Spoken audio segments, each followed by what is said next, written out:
ನೋಡೋಣ.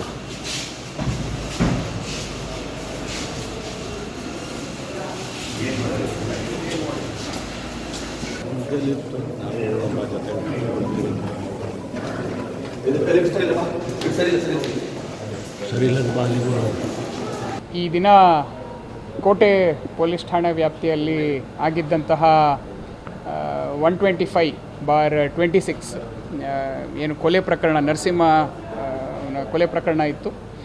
ಆ ಕೊಲೆ ಪ್ರಕರಣದಲ್ಲಿ ಆರೋಪಿಯಾದಂತಹ ಮಧು ಅವನ್ನ ನಾವು ಇನ್ವೆಸ್ಟಿಗೇಷನ್ ಪರ್ಪಸ್ಗೆ ಕರ್ಕೊಂಡು ಹೋಗ್ಬೇಕಾದ್ರೆ ಆ ಲೀಡಿಂಗ್ ಚೇನಿಂದ ತಗೊಂಡು ನಮ್ಮ ಸಿಬ್ಬಂದಿಯಾದಂತಹ ಆಂಜಿನಪ್ಪಗೆ ಅಸಾಲ್ಟ್ ಮಾಡಿದ್ದಾನೆ. ಮಲ್ಟಿಪಲ್ ಟೈಮ್ಸ್ ಅಸಾಲ್ಟ್ ಮಾಡಿದ್ದಾನೆ. ಒಂದು ಗ್ರೀವಿಯಸ್ ಇಂಜುರಿ ಆಗಿದೆ ನಮ್ಮ ಸಿಬ್ಬಂದಿಗೆ. ಅವನ್ನ ರಿಸ್ಟ್ರೈನ್ ಮಾಡೋದಕ್ಕೆ ಮೊದಲು ನಾವು ಹೇಳ್ತೀವಿ, ಅಂದರೆ ಏರ್ ಫೈರ್ ಕೂಡ ಮಾಡ್ತೀವಿ, ಆದರೆ ಅವನು ನಿಲ್ಲೋದಿಲ್ಲ. ಅವನು ಅಲ್ಲಿಂದ ಎಸ್ಕೇಪ್ ಆಗೋದಕ್ಕೆ ನೋಡ್ತಾನೆ. ಅವನ್ನ ತಡೆ ಹಿಡಿಯೋದಕ್ಕೆ ನಮ್ಮ ಕೋಟೆ ಇನ್ಸ್ಪೆಕ್ಟರ್ ಆದಂಥ ಹರೀಶ್ ಪಾಟೀಲ್ ಅವರು ಫಸ್ಟು ಏರ್ ಫೈರ್ ಮಾಡಿ ನಂತರ ಅವನ ರೈಟ್ ಲೆಗ್ಗಿಗೆ ಒಂದು ಶಾಟನ್ನು ಫೈರ್ ಮಾಡಿರ್ತಾರೆ.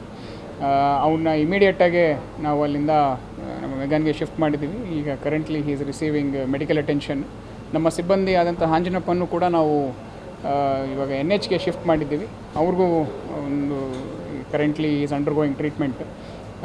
ಈ ಒಂದು ವಿಚಾರದಲ್ಲಿ ಯಾರು ಇವನು ಮಧು ಇದ್ದಾನೆ, ನೊಟೋರಿಯಸ್ ರೌಡಿ ಶೀಟರ್ ಆಗಿದ್ದು, ಅವನ ಮೇಲೆ ಹಲವಾರು ಪ್ರಕರಣಗಳಾಗಿದೆ. ಅವನ ಮೇಲೆ ಅಟೆಂಪ್ಟ್ ಟು ಮರ್ಡರ್ ಕೇಸು, ಎಕ್ಸ್ಟಾರ್ಷನ್ನು, ಹರ್ಟ್ ಕೇಸು ಎಲ್ಲವೂ ಇವನ ಮೇಲಿದ್ದು ನ್ಯೂ ಮಂಡ್ಲಿಯಲ್ಲಿ ಸ್ವಲ್ಪ ಆ್ಯಕ್ಟಿವ್ ಆಗಿ ಇನ್ವಾಲ್ವ್ ಆಗಿದ್ದ. ಈ ಕೇಸಲ್ಲೂ ಕೂಡ ಅವನೇ ಎಲ್ಲ ಒಂದು ಪ್ಲ್ಯಾನಿಂಗನ್ನು ಮಾಡಿ ಆಮೇಲೆ ಎಲ್ಲ ಇನ್ಫಾರ್ಮೇಷನನ್ನು ಕೊಡ್ತಾ ಇದ್ದಿದ್ದು ಇವನೇ ಆಗಿದ್ದ.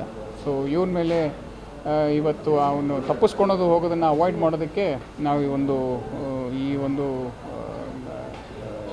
ಏರ್ ಫೈರ್ ಮಾಡಿ ನಂತರ ಅವರ ಬಲ್ಗಾಲಿಗೆ ನಾವು ಫೈರ್ ಮಾಡಬೇಕಾಯ್ತು.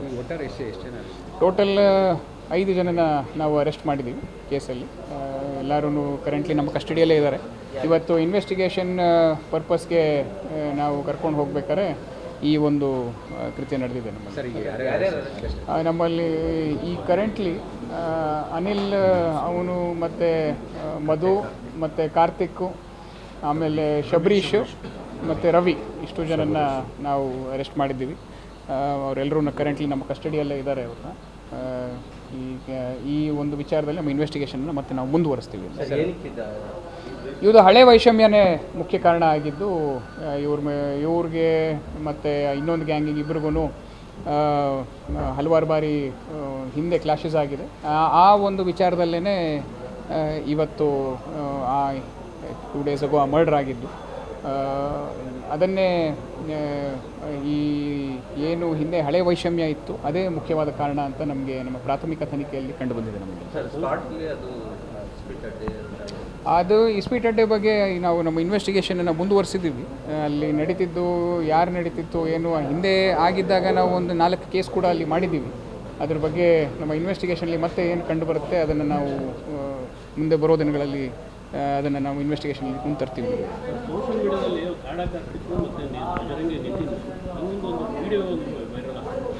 ಆ ವಿಡಿಯೋ ಬಗ್ಗೆ ನಾವು ಆಲ್ರೆಡಿ ಇವಾಗ ಡಿಸ್ಕಷನ್ ಮಾಡಿದ್ದೀವಿ. ಶೀಘ್ರದಲ್ಲೇ ಅದರ ಬಗ್ಗೆನೂ ನಾವು ಕಾನೂನಾತ್ಮಕ ಕ್ರಮವನ್ನು ತೊಗೊತೀವಿ.